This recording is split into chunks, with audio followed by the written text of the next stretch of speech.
Hello, beloved listeners. This is Adrienne and Autumn, and we are excited to bring you a bonus episode that is an interview that we got to have with each other discussing Autumn's incredible essay on consensus in the book Holding Change. Mm-hmm. But yeah, I'm excited for people to read your essay and also and the whole book. Get to hear that conversation and the whole book. Yes.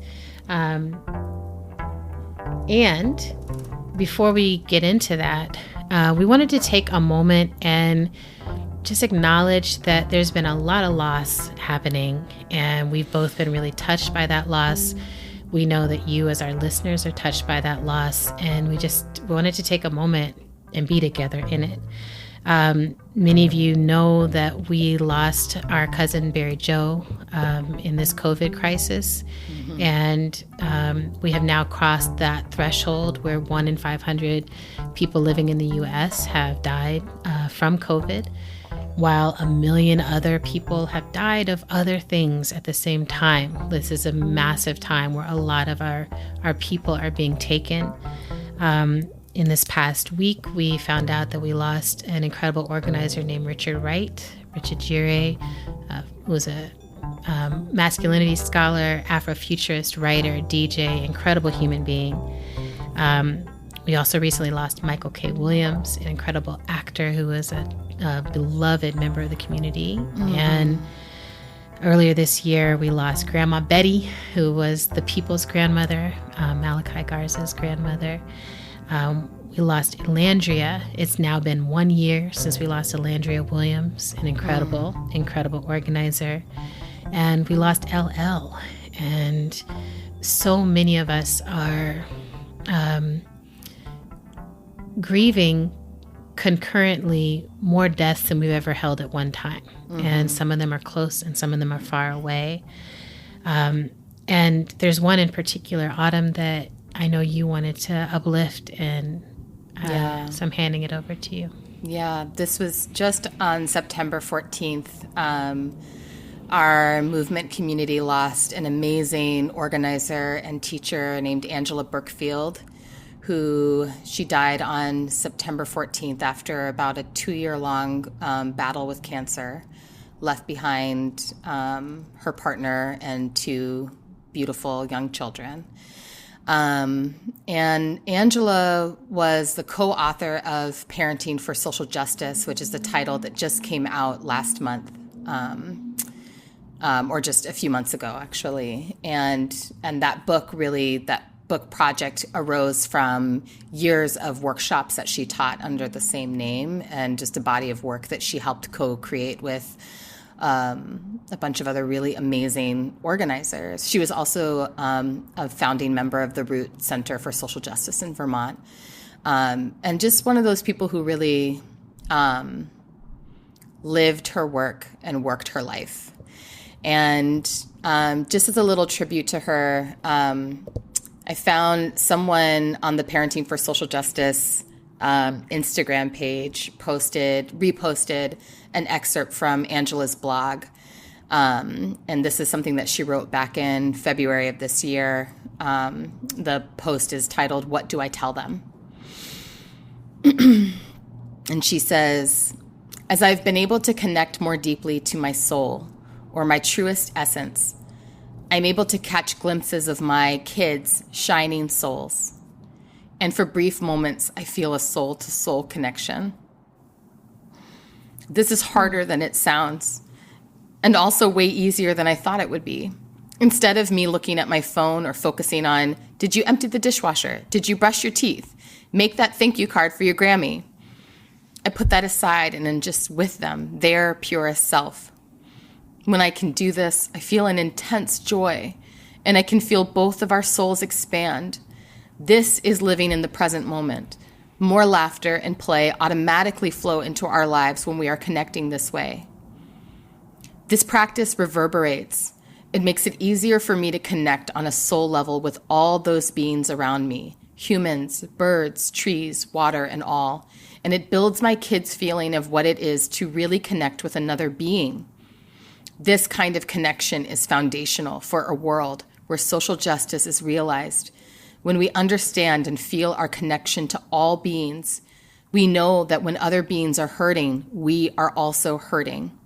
We are inspired to change our actions, to create what it is that will heal us, all of us. She's just amazing. That's incredible. Just amazing. So, yeah, I'm just holding her and holding her family and holding our whole movement community. I mean, this has been, I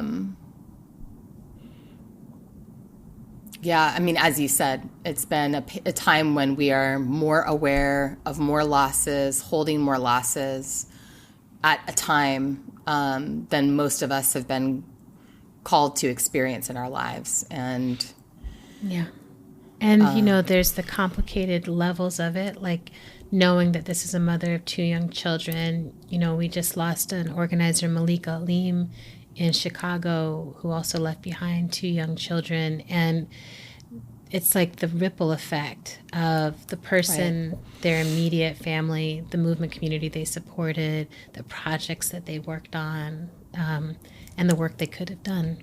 Yeah. So I'm always trying to work to find some belief that's like, okay, this was their whole life, and this is all of it, and how to be in right relationship to it. Yeah. But I can't shake that feeling that right now so many are going so quickly and so young. So we wanted to have a moment together. We wanted to just take a moment of silence, and we want to invite you to name your people, right? Name them in your heart, name them out loud, write their names down. If you don't have an ancestor altar, create one, right? Make a space for the people you love who are now spirit, ancestor, beyond. Make a place for them to still be present, to be heard by you, to be visited by you. And in this moment, this can be an altar of your attention, right? It's just bring their names into your heart and into your mind. And we're going to take a moment of silence together to honor our dead.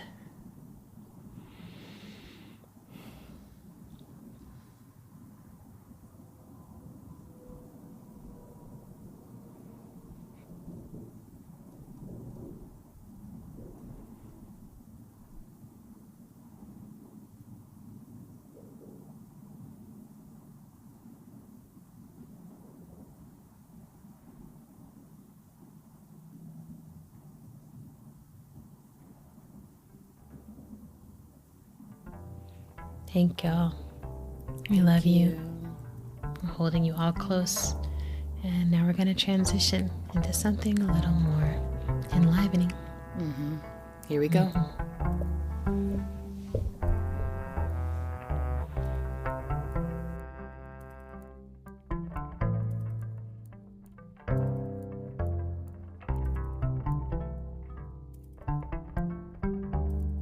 We're going to be having a conversation about this book, Holding Change, which just came out before now. All right. I think that I see it. Go live with Autumn. I see my sister coming live with me. Yes. Okay. It takes a whole village of Where are we? comments. We're in outer space, dude. So listen. I'm like, what's happening? Why can't I do it on my computer? I didn't even know you could open Instagram on a computer. So there we go. Right. I thought you could only do a live event on Instagram from a computer, because I don't know anything about this. Is my first, in case anyone is wondering. No one's wondering now. This is my first IG live event. I have no idea what's going on. I had even set up my whole lighting situation really nicely, specifically for a computer screen. So yeah, no. Whatever. I'm so sorry to hear that. I put on blue lipstick for you. I love that. I put on bright pink lipstick for you to match my bright pink nails. Let me. Oh, those nails are fantastic. And my nails, my sister, match your hair. They do match my hair, and my hair is covering my headphones. Do you see what I'm doing there? Anyway, it's a whole situation. Yeah. Okay, here we go. More blue. Sister. So, I'm here to interview you because you wrote an amazing piece on consensus In this book. in that book. And I also have the book. Oh, and you're drinking from a mug I gave you. It's Oh my all God. coming together. So I don't think that most people in the world know about this mug. They need to know about that This mug. is an Show them the mug. important, this is an important just cultural artifact. So for those of you who are Jurassic Park fans, and I mean the original Jurassic Park, not Jurassic World, this No. is Jeff Goldblum as Dr. Ian Malcolm in, the really epic scene where he's injured himself and he's lying actually in the back of a Jeep. But in this mug, he's lying against a desert landscape. Yeah. And Adrian gave this mug to me several years ago. Because you And had to have it. Because I had to have it. You had to have it. I'm using a mug that says reading is sexy, but it's all black. And it only says that when the tea is actually hot and it's like hot at the right temperature to drink it. That's excellent. So now it's past that, but I'm still going to drink it. I don't care. Don't spit it out. So. And here we are. So, all right. So I have questions for you, right? Centering, grounding. We are here. I'm so excited to talk with you about this. You have been a teacher of consensus for me for years. And also, I want people to know that I could have asked you to write about almost any topic that is covered in this book because you're such a skilled facilitator. And so the conversation that we're going to have, I have some questions for you. And then if other people have questions, if you want to ask a question, you'll need to put it in the little thing that has a Q on it. So there should be a little bubble on the bottom of your screen that has a Q on it. That's the question area. If it's not there, I'm not going to be able to track what's happening in the chat. Right. And je refuse. So, and for those of you who are like, where, it's directly to the right of the add a comment box. That's right. And also, no one else will come on the live with us. It'll just be Autumn and I talking, and then if you send a question. Right. All right. You're not going to get like elevated to. No, you're not going to become the interviewee. Yeah. No. Don't worry about it. All right. And that's a good thing because we've got quality content for your enjoyment. So I'm going to ask you a bunch of questions. I kind of remixed the order, but I think it's all the similar things that you should expect. Okay. And the first is, facilitation really for both of us is a way of life. Like it's a way that we approach almost every single thing that we're doing in our work, in our family life, in every other space. So I wanted to ask you, in your own narrative of facilitation, when did you become a facilitator?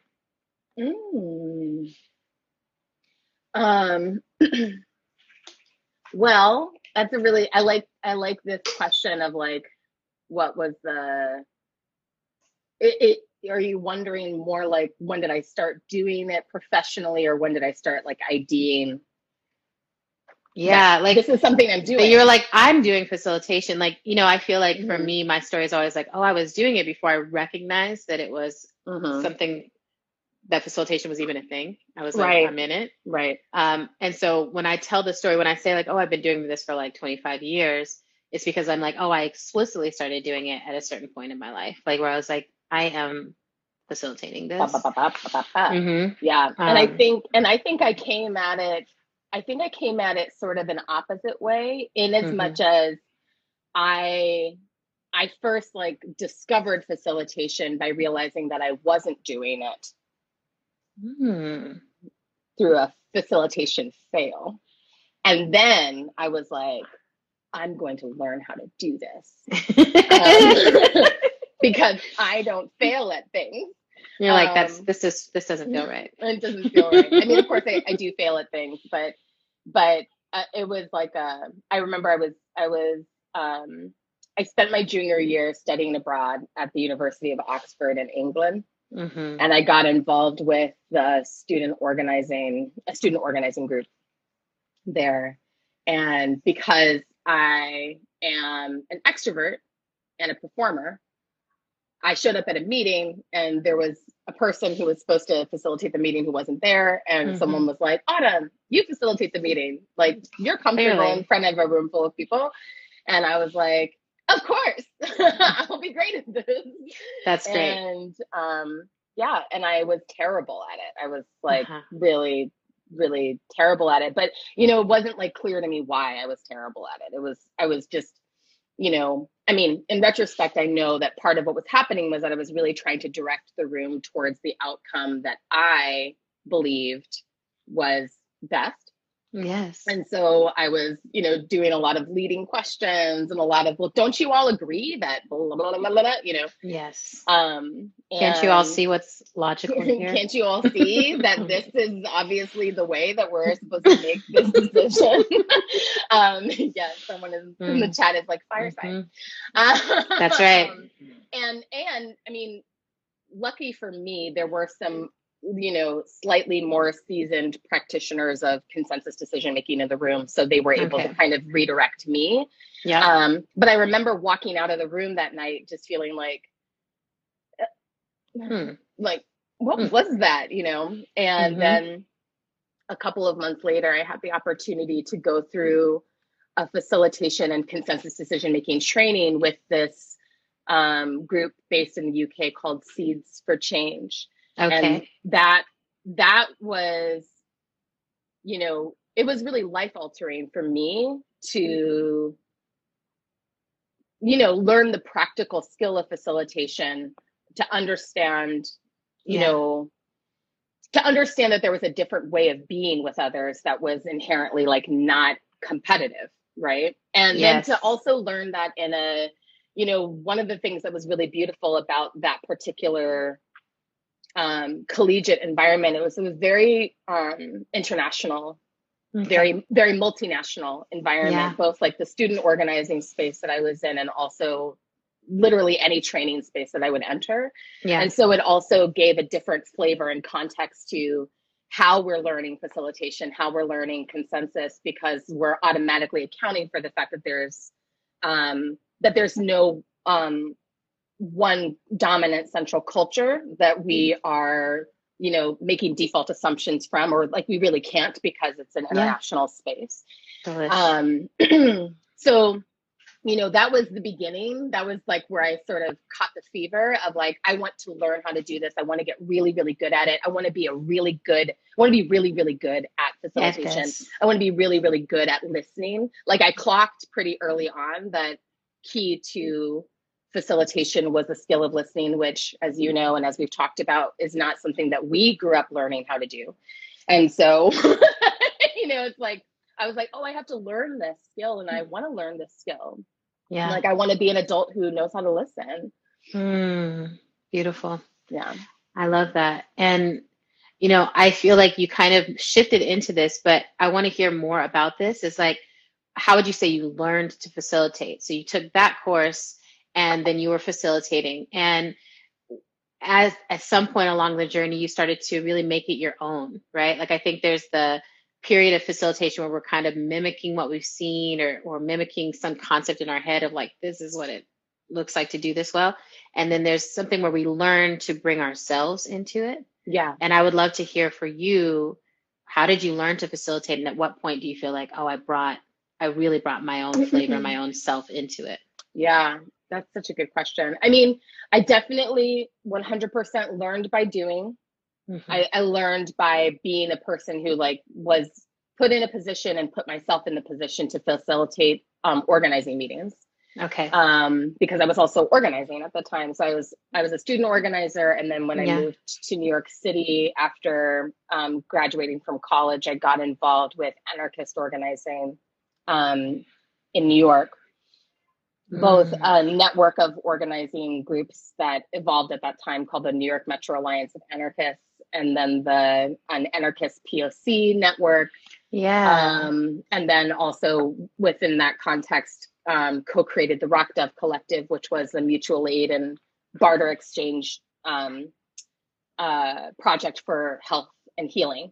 And so in all of those spaces, I was facilitating. And and I would say that because of the unique nature of those spaces, you know, the combination of we are explicitly trying to live through a set of values that are not represented anywhere in our society as we do our organizing work. That's right. And we're also bringing, like any organizing space, we're also bringing all of our own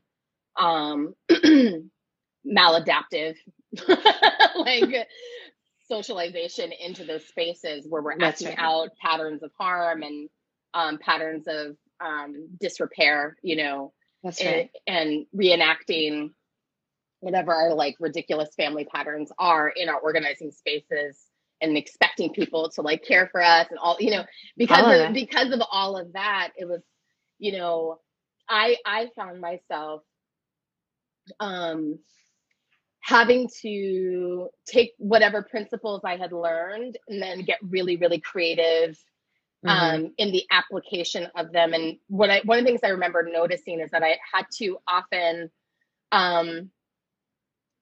create the context of a reveal or create a sense of play inside those spaces in order for people to experience actual movement. Because anyone who's been involved in any kind of organizing at all knows that like it can be extremely boring, and like it can be, the actual work of organizing can be very, very boring. It can be a real slog. It can be very demoralizing work. And so a lot of data, there's a lot of rejection. And what I think the thing that I experienced in myself was like, oh, I have in part because of just my personality and the fact that I'm like relentlessly optimistic, and in part because of my theater background and my like, you know, theater and musical theater specifically training, like I can bring a sense of play into a space without losing the seriousness of the content that we're dealing with. That's right. And so I think that's how I found my sort of like, what's my unique contribution? Like, oh, my unique contribution is that I can create a feeling of lightness, play, bring laughter, bring humor, while also still tending to the seriousness of what it is that we're working on.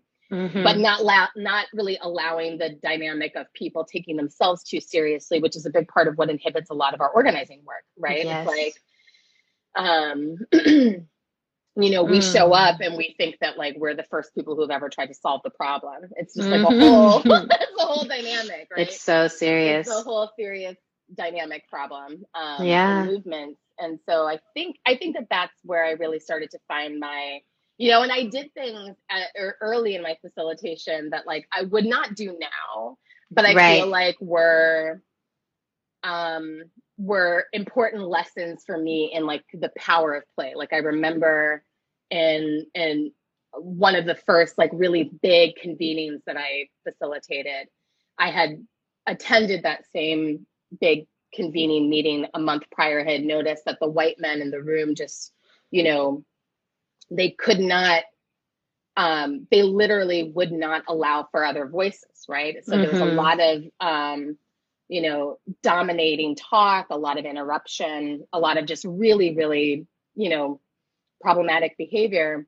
And so when my co-facilitator and I decided that we were going to facilitate this particular session, we created a game. And again, this is not something I would do now. I would not ever do this again. This is not an endorsement. This is not an endorsement. Reflection on something that you learned from. Something that I learned from. But at the time, I was super proud of this intervention. You like killed it. I would find a different way to do it now. But the intervention that we came up with at the time was a game called Just Try to Get the Facilitators Drunk. And we had these little white cards, and we had a stack of little white cards. And every time someone interrupted someone else in the room, I would walk right up to them and hand them a white card.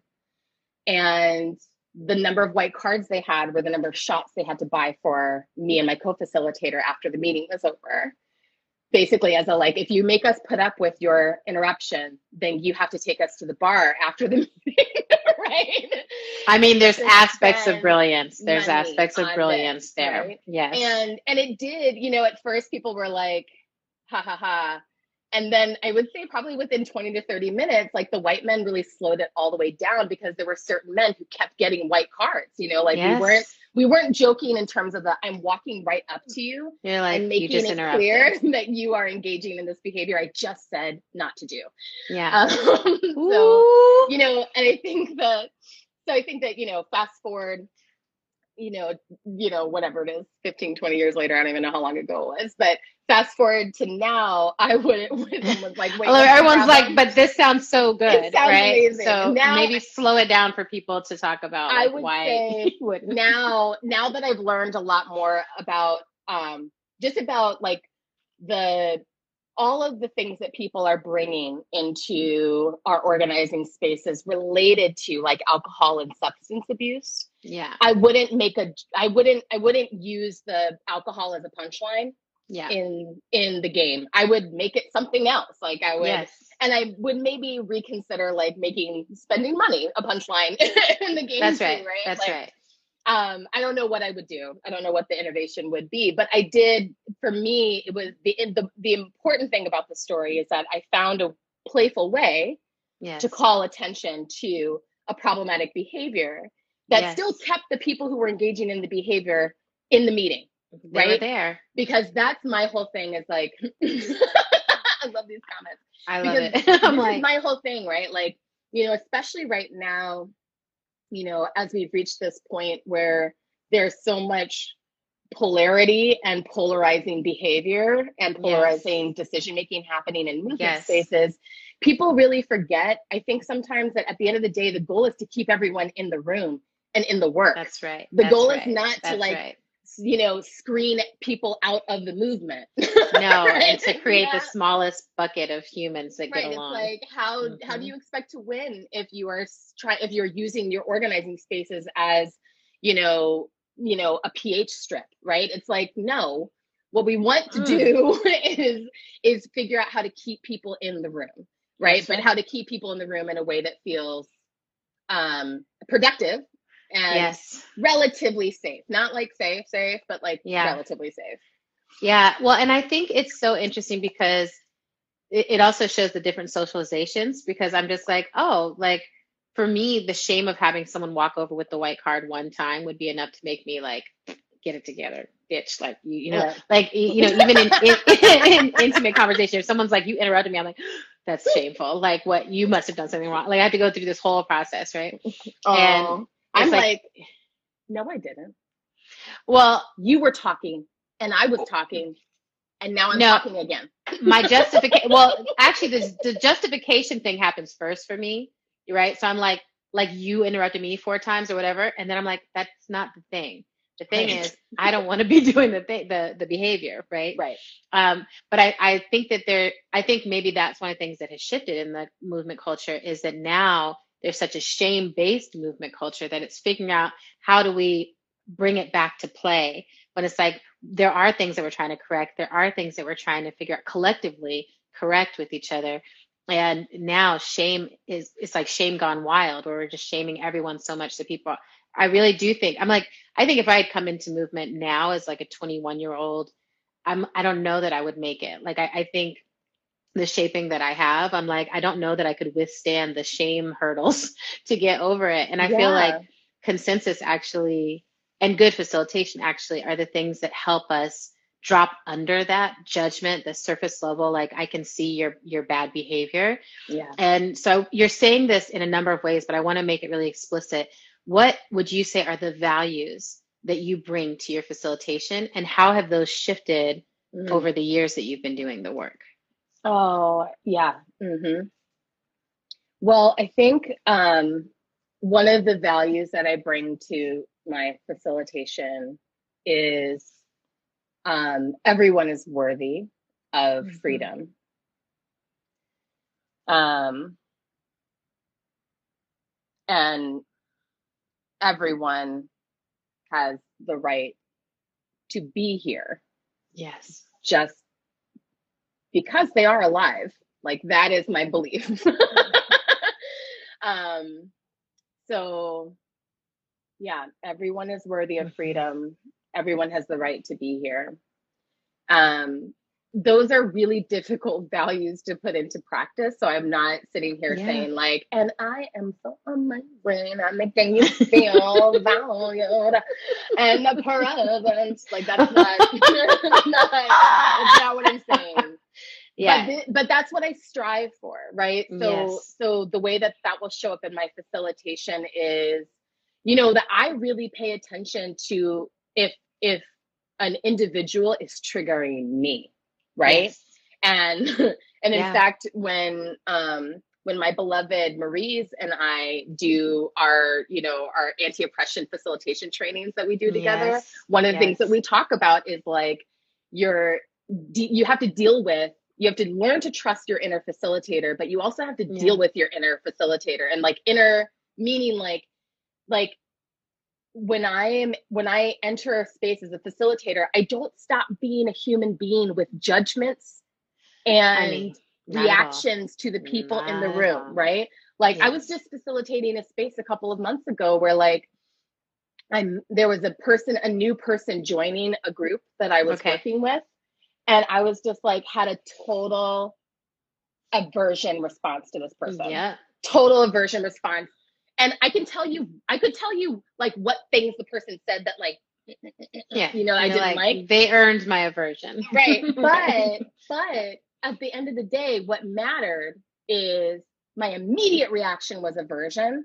Yes. And I still had to figure out how to be like, and you are welcome here, and you are totally deserving of freedom. That's right. That's right. Right. But that's right. But I can't facilitate that. Yeah. If I don't own the fact that the aversion response is happening inside of me.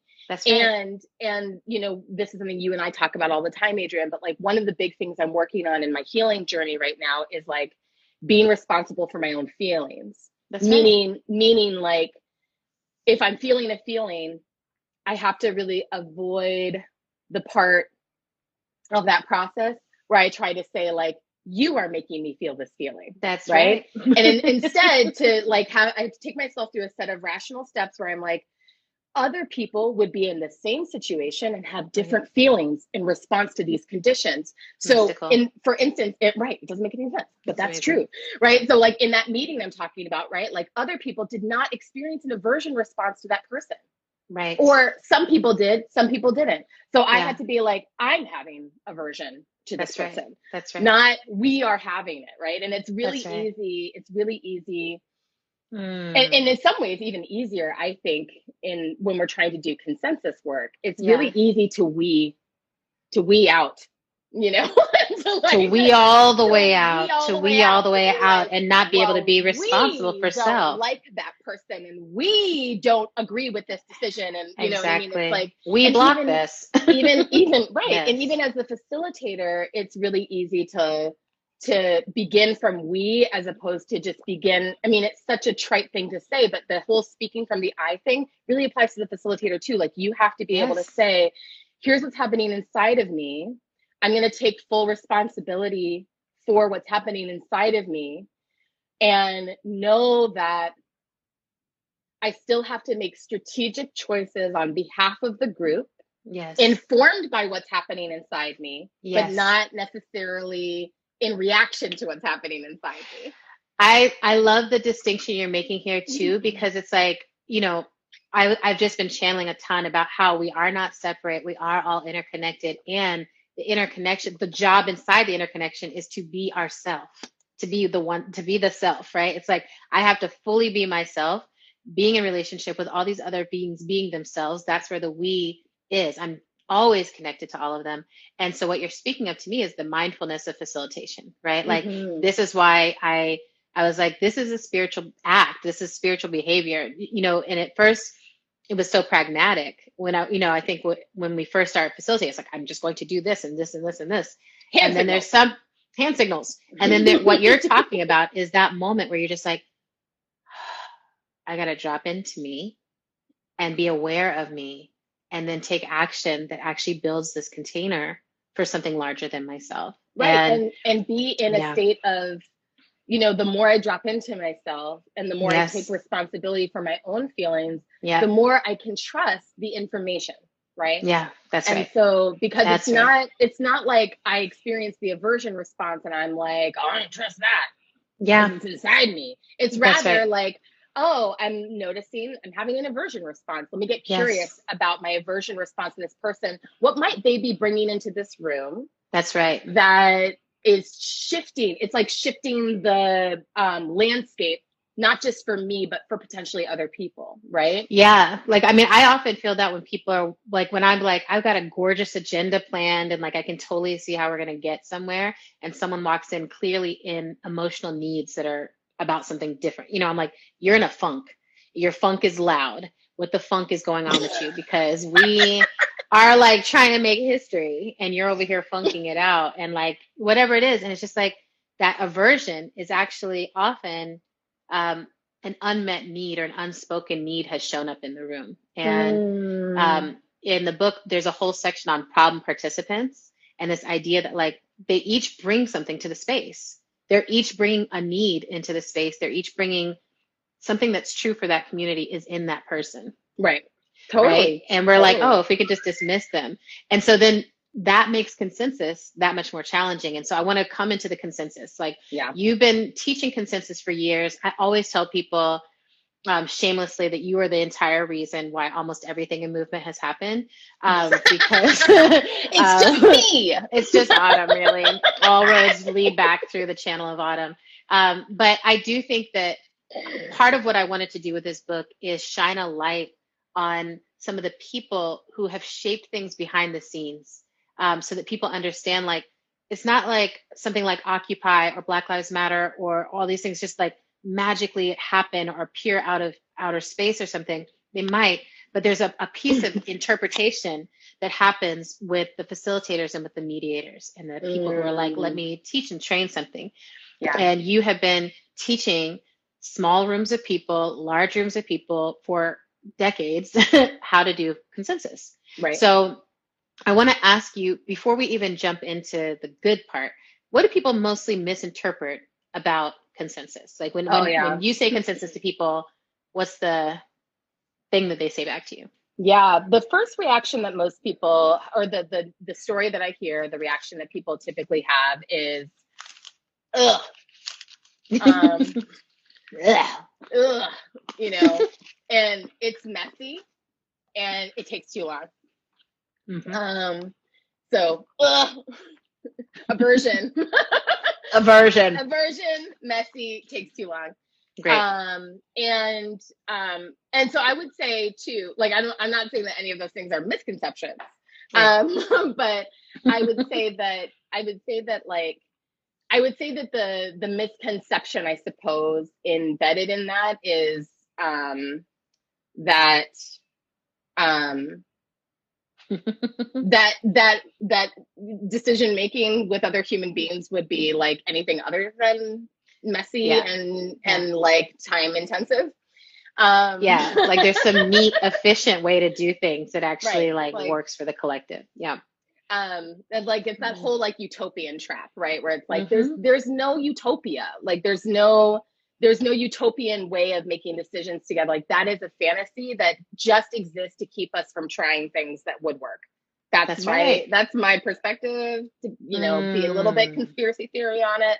Say it. And I will say, like in my experience with consensus decision making, one, it is absolutely our first way of making decisions. It is 100% like we are creatures that really, really, really prefer to consent and prefer Yes. to receive consent, That's right? right. We prefer to cooperate and we prefer to experience things cooperatively. Like that is, you can see it in our biology, you can see it not just in, and I don't mean just in terms of like biological history or genetic history or evolutionary history in terms of human communities, but I mean like Yeah. literally inside our bodies we Yes. have consent based relationships with other species, right? Yes. Like inside our gut, Yeah. inside our brains, like that is Yeah. how that is literally our makeup, right? Uh-huh. And so you know so so is it difficult? Absolutely. It's Mm. difficult because we live under chronically oppressive conditions where we have, many of us, been trained and traumatized out of our innate capacity to consent with one another, right? And so it's like a practice we have to remember. But I think it's served by remembering that it's already there. Like it's already there inside of us. We already want it.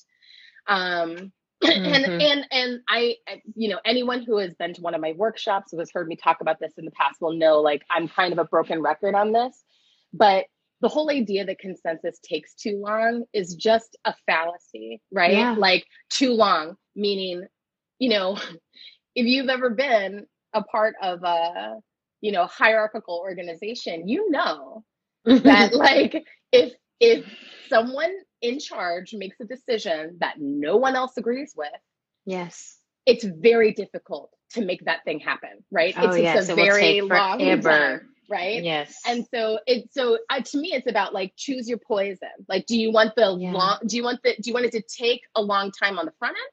Yeah. Or do you want it to take a long time on the back end of implementation? Exactly. With everyone growing more and more miserable. Exactly. And my whole thing, like, I'm a part of a worker-owned cooperative. We are democratically owned and managed. What's it called? AORTA, AORTA, the Anti-Oppression Resource and Training Alliance. Awesome. We are awesome. And we are worker-owned cooperative. We are democratic. We are horizontal. And and our decision-making process, like, continues to evolve all the time. And so we're in a moment of evolution right now. But one of the things that we have found at multiple points in our life as an organization is that we are highly efficient at making decisions by consensus when we have a high level of alignment, right? That's right. Around a particular decision. And so it's just not the case that it always takes a long time, right? I love that. One of the things that I've learned through the process, that we've learned through the process, is that when you've done the work to build alignment, and when you're working from a shared set of values, which is something that I talk about in my essay in the book, you can actually make decisions very, very quickly. That's right. Right. I feel like you were the first person who helped me understand that was the case. Like, back when I was heading into ruckus, like being an ED at ruckus. And it was like, I had that concept of like, I am an efficient Virgo. I like to get things done very quickly. And I always know what the right decision is. And I'm just trying to get people there as fast as possible. Right. And you were like, just let me lead you. I was like, basically just let me make all the decisions. But then I was like, oh, that doesn't work. I don't know all the things. I don't know most of the things. I don't know 98% of the things. I know 2% really good. But the consensus, to me, consensus also allows the 100% of knowledge to come to the table and be well used. And like, that's more efficient. And then I also felt like it was a trust building activity. And so one of the things you say in your essay is the recipe for making consensus work is simple, but the work is fierce. Ingredients include alignment, time or timelessness, a spiritual practice of forgetting urgency. I love. Trust, remembering each other, and principled stance. When we need to reach consensus, we mix the following ingredients and the resulting dish is quite magical. And I want to ask you to just extrapolate on all those pieces just a bit and tell us, in your vision, what do you think would become possible for our movements if we were all skilled in consensus? Yeah. Okay. So first question first. Extrapolate on just this alignment, time, trust, and stance, right? Like that ingredient set. Yeah. Okay. So it's so fun to go back and look at this also. I'm just like, God, it's a great essay. I said smart things and it's short. One of the things I like about it is a really short essay. I love it. And it's all here. I'm like, oh yeah, this is basically what it is. So one of the things I talk about in the essay is that, a big part of what makes it difficult to reach consensus is that we think we're saying the same thing because we're using similar language, but we're not meaning the same thing with the words that we're using, right? No. And we see this all the time in movements right now, right? Because like, my favorite is like, everybody's using the word intersectionality. Everybody. And I'm like, none of y'all know what that word means. Like, no, it's not like an intersection in the streets. Right. It's not like you're like, I'm an intersectional person. It's like, no, that's not what the word means. So that's what it means. So anyway, I'm a little bit of a stickler for definitions, but I do think that in some regards, this is an important point. Yes. That, one, if we don't actually, it's what Tanya Lee talks about with principled struggle, right? If we don't slow down and learn first, and pause, do the reading, do the actual work to understand what we're talking about, and make sure that we are all on the same page about what we're talking about, then we're not going to meaningfully agree. That's right. Okay. And when we don't meaningfully agree, like if we think that we've agreed, but we didn't actually, then that is going to create the conditions for a lot of chaos later. Yes. So that's what the alignment is, right? The crack in the foundation. Yeah. Right. The piece around time is, I think about, I think we exist under racial capitalism, right? Which has the way that we have all been, socialized to relate to time under racial capitalism is primarily through the lens of, fear and productivity. Yes. But it's not the only way that time operates, right? That's and it's not even the oldest way that we might think about time, right? Not it's actually a very recent way of thinking about time and thinking about how we use time. And so the invitation in the essay is really just to consider, first there's a practical consideration, which is like, what are we actually going to be able to accomplish in the time that we currently have to work with, right? That's right. And where I see a lot of groups struggle and fail in trying to use consensus is, essentially just biting off more than they can chew, right? Like we have 45 minutes for this consensus process. Right. And it's like, and you have 45 minutes and you don't even have all the people in the room who would actually need to be there in order to be able to make the decision, right? It's right. Because sometimes that's the other issue, right? Is like, we have to pause, and I mean, this is related to the extending trust piece, but we have to pause and recognize, like, if we are or are not the people to make the choice. That's right. Are we or are we not the people who get to consent to this particular plan, right? And if we are not, then we have to be honest with ourselves about that and invite the people in who need to be there. That's right. And that, to me, that interplays with the relationship of, timelessness or forgetting urgency, that like most of what we believe to be urgent in our current culture is just absolutely not urgent. That's right. It is absolutely not urgent. And when you're talking about organizing work, like there are emergencies, right? But most of the issues that we are working on are long range as in like, I have to orient to the idea that the victory will not happen in my lifetime. Not only do I orient to that, like every day of my life, but I orient to like, it won't be in my lifetime, may not even be in my children's lifetime, right?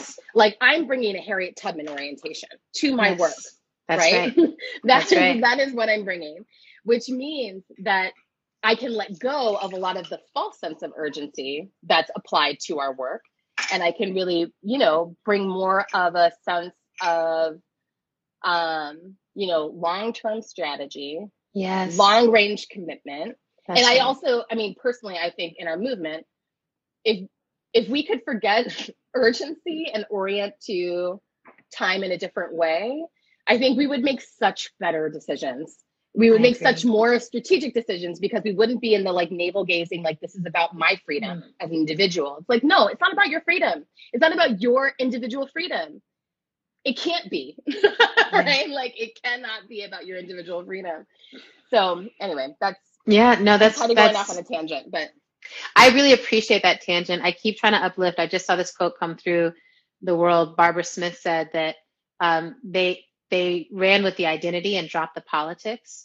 And it feels really relevant in this moment, right? Because a lot of the urgency is also driven by like an urgent individual need to have our identities recognized in a particular way, which political understanding will tell you only a political revolution will lead to the identity, the wholeness, the belonging, the being cared for, the being a part of something that we're actually all longing for when we say, I'm a this, and this. Right. And it's like, yes, but I don't want to sit in the suffering of that. I want to sit in a politic that organizes such that all of those things are liberation points.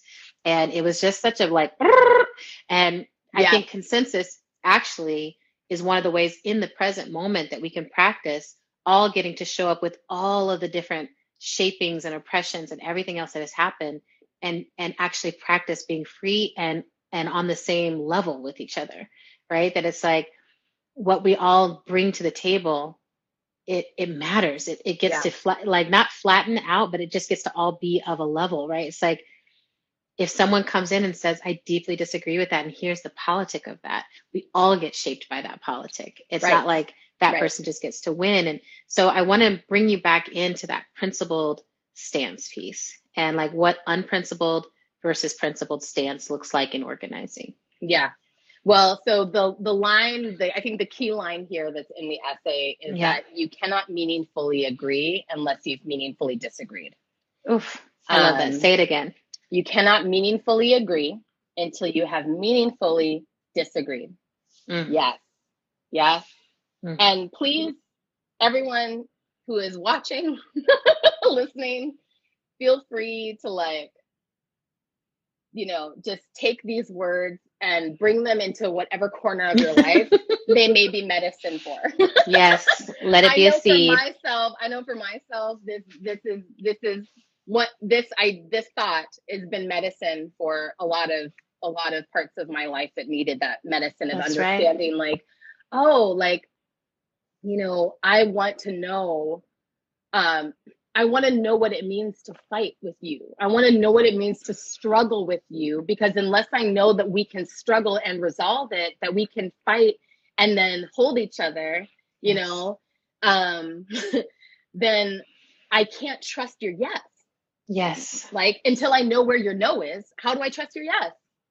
It's another way of thinking about it. It's really about boundaries, right? Because I want to make the connection here between consensus, consent, boundaries, and stance. So I'm here. I'm with it. Here we go. So consensus is fundamentally about finding the place where you and I can be in consent about how we are moving forward together, right? Yeah. In order to be able to do that well, you have to be clear in what are the boundaries of what you are, I'm a full body yes to, and I'm actually a full body no to. And here's the place where I can be kind of porous. I can be moved. And I have to know that for myself. We have to be able to show up fully to a conversation and be at ease with the fact that like, I have yeses, I have nos, and I have places where I can be moved, and so do you, and so does every human being, right? In order to be able to step into that struggle, we have to be able to hold a stance that really honors the fact that in my body, I have a yes and a no. That's right. Right? In your body, you have a yes and a no. And there is no shame in the yes and the no, right? I mean, shame can cover it. Yes. But in and of itself, there's no shame.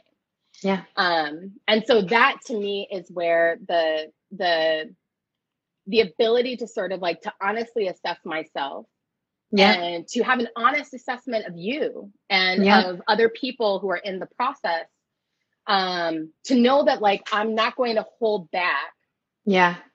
And I'm also not going to overextend. When we think about principled stance, like I think about it from a body standpoint, where it's like my stance that where I can be in principled struggle with other people is the stance where I'm neither cowering and protecting myself, which means usually I'm withholding something. Right. I'm not protecting myself, but I'm also not like overextending and trying to, manipulate others trying to aggress on others. Right. That's right. I'm staying in myself. I'm staying in myself.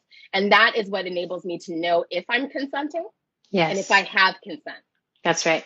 I love that. And I really love that you brought the body into all of it, because I think that we forget the body. I know when I think about like what value has shifted for me in facilitation, I think I really used to facilitate the brains in the room, and then Yeah. slowly shifted into facilitating the bodies and trusting that the bodies are constantly communicating. The body is where we feel distrust, where we feel togetherness. And I wanted to ask you that question. It's like, why do you think we so easily forget the body in facilitation, and what has engaging the body made more possible in your facilitation? And I know that you've also been doing a ton of somatic work alongside of the facilitation work you do, and so just anything that wants to flow into that. Yeah. Like there's a traditional way of thinking about facilitation where it's bifurcated, where it's like the facilitator handles the process, so the group can handle the content. Yes. And and I think that that's the way that most people, when they're initially trained to do facilitation, they're trained to think of it that way, is that like I'm doing the process so that the group can do the content and they don't have to worry about the process and blah blah blah. And you know, of course, like with all these things, like there's a grain of truth in it, in as much as ideally if you're holding the process well, then the group can trust that it's held and they don't have to necessarily be trying to hold it with you. Yes. Or overhold it. But I think that like the intervention for me that's related to the body, and it's again something that Maurice and I have talked about in the workshops that we teach, is the idea that like the process is the content, right? It's like the process is what is happening between us is what's happening, you know. Right.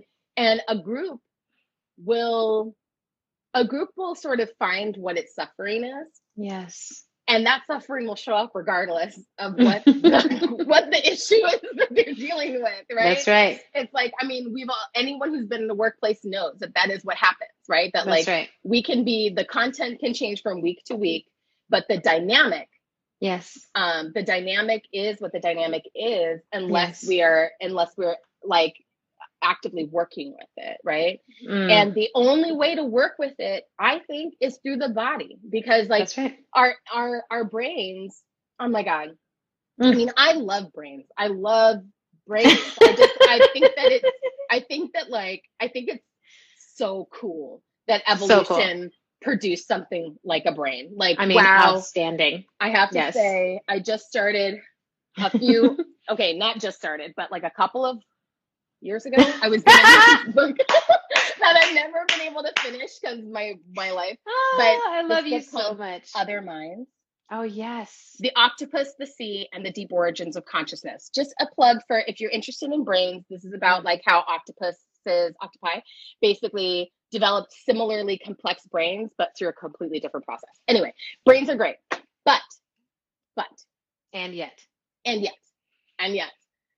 like there's a bifurcation in, again, I really like that word, bifurcation. So helpful. Awesome. It's like it's a large part based on or caused by, you know, the way racial capitalism forces us to dissociate our minds and bodies, right? The dissociation was, you know, basically helps us stay productive inside it. It also helps us survive it, all the things.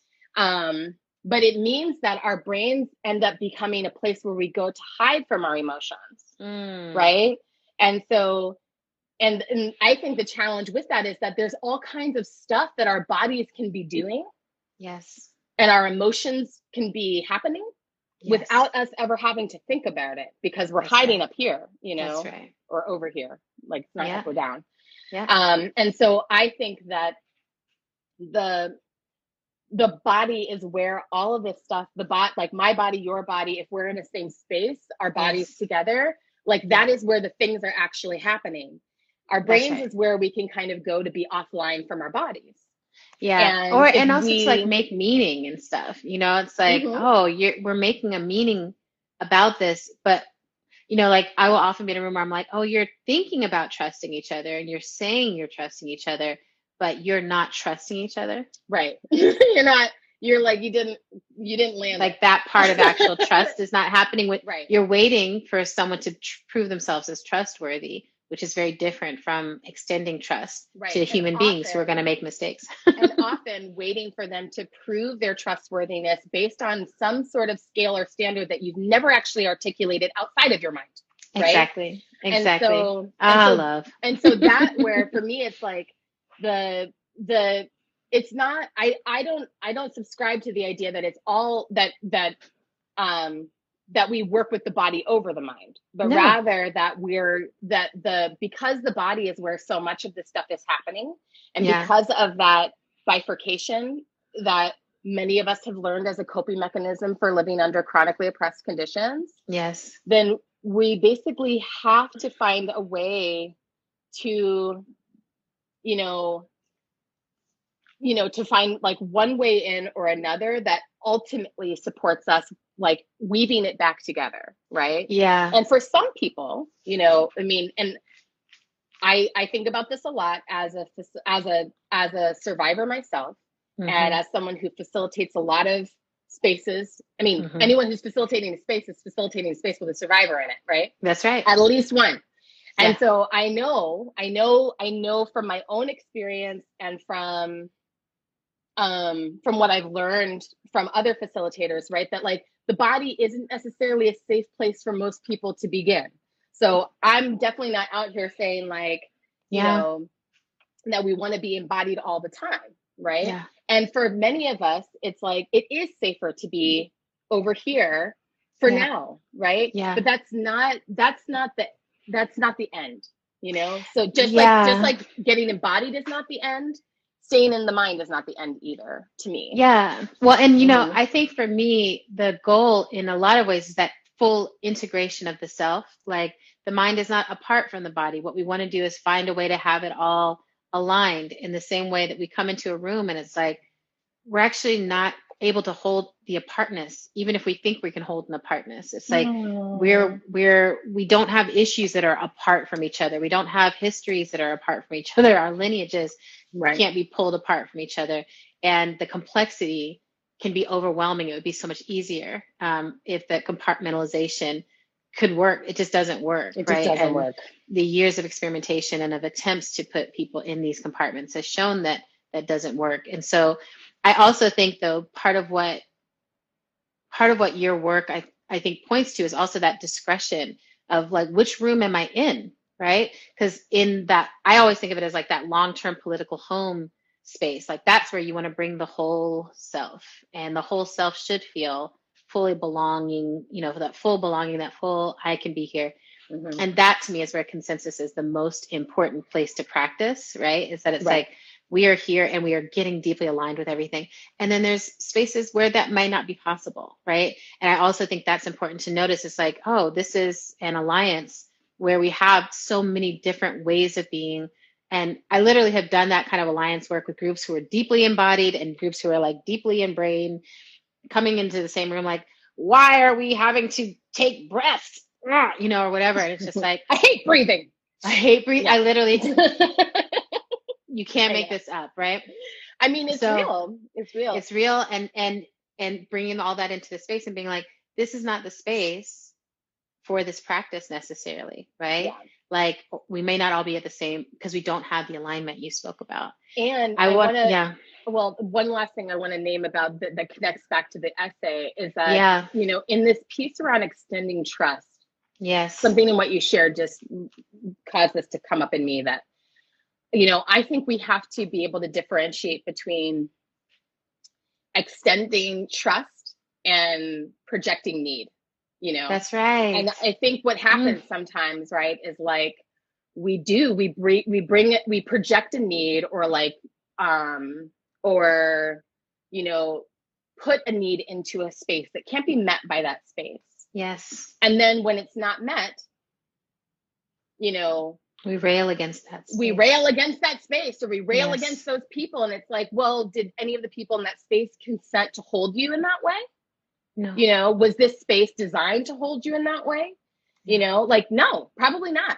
And it also in the book in Tanya Lee talking about principled struggle. This is principled struggle is like one of the key frameworks for me right now in my work, right? Yes. It's like, and this idea that like not every space is for the thing that you are bringing. And That's you right. do have to, it's again, taking responsibility for your own feelings and recognizing that like you have discretion to decide what you bring into the space. And if you bring something into the space that the space is not for, that doesn't mean that anyone is harming you.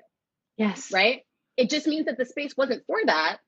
Yeah. Right. And it doesn't mean there's anything wrong with you for having that need either. It just means Exactly. that there's like a different space that has to be able to be constructed to hold that thing. That's right. And I've been there. Like I have 100%. I mean, I'm a Sagittarius. I'm an extrovert. I'm 100% that person who is like, I have a thought and a need. And then it's like crickets. And I'm like, how dare you all not understand that this is I can't believe you didn't respond with, affirmation of my brilliance. No, it's and it's beautiful. It's humbling, and it requires a level of responsibility that I think of as anti-capitalist also, right? Because I think that capitalism is constantly training us that wherever we go, our needs should be met. Someone should be giving us money, like this, like everything should be convenient. Like there's almost the expectation now of emotional convenience, or even your healing, everything, even your right? healing, everything, and that you shouldn't have to do it. Like someone else will do it for you. And I think there's so much here that's saying, actually, in every circumstance where we want to have that deep satisfaction of being met by life, we have to come and meet life, right? We have to do our part of that work. And consensus is really about that. We have to come and meet this. Right. I know we're at the hour. I wanted to ask you a couple more questions. Can you go like 10 more minutes? I totally can. I'm going to like do the thing where, I'm on my phone. You know what? You're on your phone. Here we go. While you ask me these questions, I'm going to chat my coworker and be like, girl, I'm running late. I'm on an IG live. And she'll be totally fine with it because she's awesome. Okay, great. Yeah, but go ahead. I can multitask. Well, I just want to ask you what I love you. I want to ask you a couple of questions about writing process, about like the development of this, because I do feel like when I reached out to everyone to ask about these essays, like if people would write these essays, it was really like, write something short and sweet, something that feels like the essence of this. And some people came back with essence and some people came back with a lot more than essence, and all of it was great. And yours really was like essence, right? So, but I was like, you asked for one page. You asked for a page, you asked for a realm of thought, but I also, I guess people can hear talking to you. You have so much that you could offer on this. I do think you could write a whole book on this. And so I wanted to ask you, like, what was your writing process? Like, how did you take all these years of knowledge and get it into something so succinct and clear? Well, I mean, I feel like I have you to credit for that. You invited a couple of formats, and one of the formats that you offered was the idea of a recipe, and which was so fun because of that story I tell at the top of the essay about the too many cooks activity. Yes. So it prompted me to kind of reflect on like, what have I learned from years of facilitating the same activity as a way of like trying to teach people consensus, but also the recipe format helped me. I was short on time. I was short on time as usual, and under an Adrienne Maree Brown deadline, which for people who are, watching this, you see how much Adrienne produces, and part of how she does that is by having like bananas deadlines. So I'm like, all right, how am I going to meet the Adrienne Maree Brown Virgo deadline? And then the recipe format. And so for me, that was what inspired the succinctness, and helped me sort of drill it down in terms of thinking about like, well, what would I say? There's so many ways that people teach consensus. Yes. There's so many different, like, even if you just look at like the models for like, what are the steps of the decision-making process? Like they range from 5 to 11. And it's like, but if I really wanted to look at what is the unique combination of elements that you have to have in order for it to work. Yeah. That's what came through for me. I love it. Yeah. How does it feel having this essay out? Oh my God, it's so lovely because, well, one, because I didn't remember what I wrote. I love Because, when that happens. that's the thing. It's like always fun to like reread something and be like, I knew something. wow, whoever wrote this is so smart. Fire. And what's nice is, what's nice about rereading it too is that it's like it helps me remember some things. Yeah. I'm like, that's right. It is about remembering each other. It is about forgetting urgency and like, wow, in my life right now. Yeah. And I mean, especially in the wake of this, we're not in the wake of the pandemic. We're still in the pandemic, but in the wake of a wave, in the wake of the first wave, right? Yeah. Or the third wave or whatever, and we've been in this a year and a half, and I have had to figure out how to practice a lot of this stuff with my children. Yeah. And which is, because like we are who we have right now. Yeah.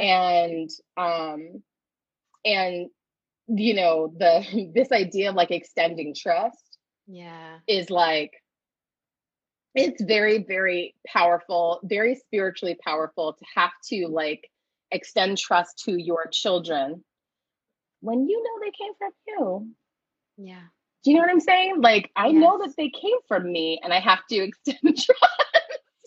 Like, I'm like, you were an embryo. You were an embryo. How are you trustworthy? And also like you were shaped by me, right? And I know what my patterns are, but I have to extend trust to you, right? And so I love that you went there, because one of the questions that was in the question box was, is there a connection in facilitation styles and parenting styles?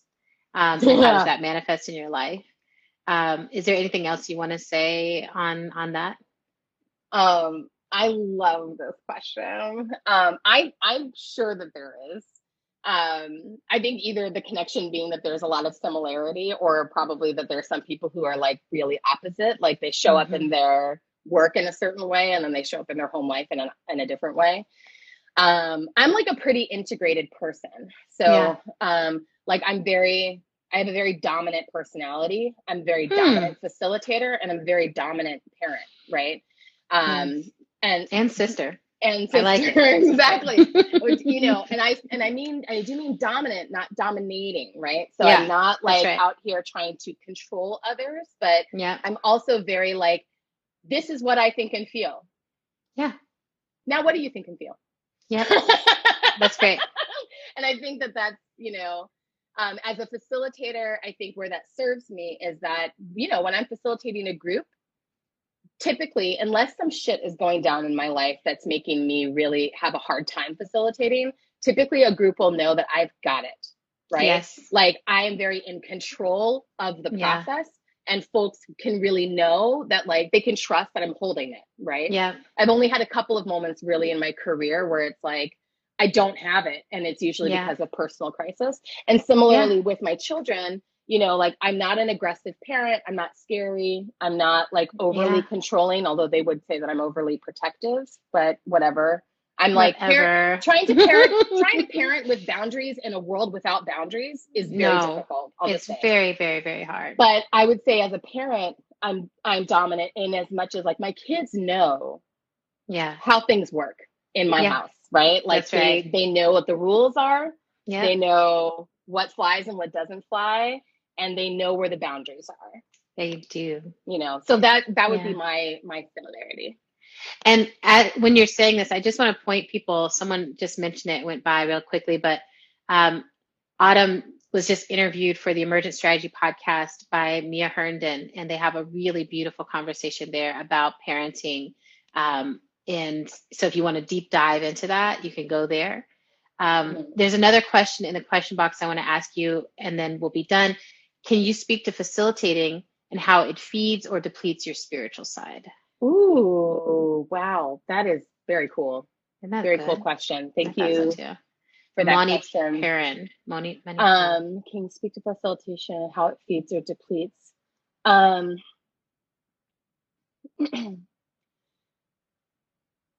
I would say um, facilitation, I often do find um, I experience it as a spiritual practice. Mm. Um, I really do. I mean, it's been different in the last year of virtual facilitation. It's virtual facilitation is not the same experience in my experience as being Yeah. in a room of other people, like being embodied with others. Um, there's a lot that's wonderful about virtual, but there's a lot of limitations too. Yeah. I do experience it as a spiritual practice. I would say though that I also do experience it as depleting. Uh-huh. So I don't necessarily think of like spiritual practices as things that are always feeding me. I That's think right. that in some cases, some of our spiritual practices, by necessity of like what they are, can they can take a lot from us. Yes. And you know, and I do think that I'm probably in the camp of people who like because of the way I facilitate, I think it can be kind of it can deplete some of my resources. I think Yeah. that's true for a lot of Black and Brown women. Yep. I think that like one of the things that we miss in movements generally is like how often Black and Brown women are holding these spaces and how much it takes from us to hold Yes. these spaces. Yes. That doesn't mean that I don't find joy in it. It doesn't mean that it doesn't nourish some part of me. But the Yeah. fact that for me, the fact that it's spiritual doesn't mean that it's not depleting. I love that. You know, when I first came into facilitating, my visual was that each person there had a tie to me, a tether, like was connected to me and was pulling me in different directions. And my job was to be balancing. And so it was no wonder that I felt deeply depleted from that framework, right? I was just like, Yeah. oh, I am literally being pulled around the whole time. I feel like for a period of time, I found a way to make it energizing. And it was that I only took clients that I felt really excited by, so that the whole time we were doing it, I was like, holy shit, we are making like the most exciting things in history happen. And like, oh, Brains. wow. Yeah, I was just like, I'm excited by the people. I'm excited by the purpose. It's Mm-hmm. climate justice. It's Black liberation. It's, you know, it's so clear. Um, the thing that I find depleting now is that there's a lot of people who don't seem that to be there focused on movement. They don't seem to be there focused on those long-term goals. I feel like a lot of people have come into the space who need to be politicized. And I'm like, until that politicization happens, facilitators are having to do double, triple, quadruple duty of trying to hold a space for some movement to Yeah. happen in spite of all that lacking common ground. So I'm really hoping, you know, part of this is also like I want to create more spaces for orientation and politicization of people who are entering, so that they can enter well, so that we can be responsible for bigger numbers actually being well held in it. Because I do want movement to be sanctuary space, and I want it to be a space that can be spiritual for everyone who's in it. Yes. Yes. I know that you have to head off to work. Is there anything you want to just leave with people as like, here's how I want you to use my essay, like here's how I want you to use this as you move forward, you know? I guess the one thing I would say is like try it with your friends first. I love that. That's try it with your friends. Try it with your Try it friends. with your friends. Okay.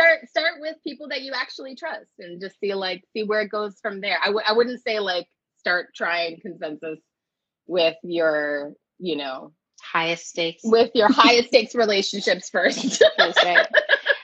No, practice, and Yeah. see, because when you see that it works, it's really compelling to keep trying it. Exactly. And we always say it's very nerdy but true, that the more decisions you make together, the more decisions you have to make together. Oh, It's so cute. you're so adorable.